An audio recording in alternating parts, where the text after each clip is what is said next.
My name's Dominic Trainer. I'm 32. I studied Spanish at university. I deliver boot camps, like exercise boot camps in schools, in primary and secondary schools. And I have set up Spanish Gap Year, which is for people who want to become fluent in the language in 3 months.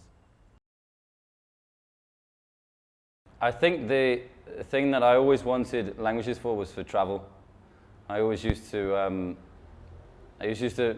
look at the back of atlases, and I used to go through the list of countries and see which countries spoke what languages, and I would go through and say, okay, well, you know, X amount of countries speak Spanish, right, I'm going to do Spanish, because I just really wanted to travel. That was the main thing. Pretty much every single job I've had has been because I've had languages. You know, I've basically got my last 4 or 5 jobs just on the strength of having Spanish. On my year abroad, I worked in a sailing club, which was right on the beach in Las Palmas in Gran Canaria. When you're on your year abroad, you really have to get stuck in because there's basically nobody else to help you. And it can be difficult, and so it definitely gives you a certain amount of resilience.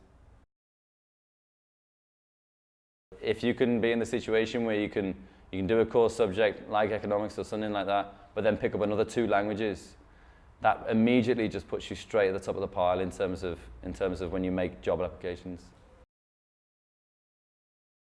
Probably just the opportunities it opens up. I mean, going on holiday somewhere and not being able to speak the language, you know, that's good. You can have a good time, but learning the language it's just another world.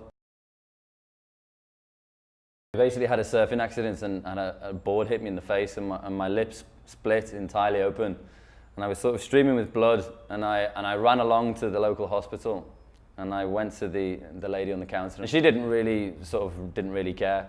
And so she just told me to go into the waiting room, and I went into the waiting room, and there was sort of about 30 or 40 people all sitting there. And I just was in such a panic. I just stood up in front of everybody and said, "Is everybody okay with me going next?" And you know, that was the scariest moment, because I was kind of like, am I going to say this in front of all these people? But I was so anxious about the whole thing.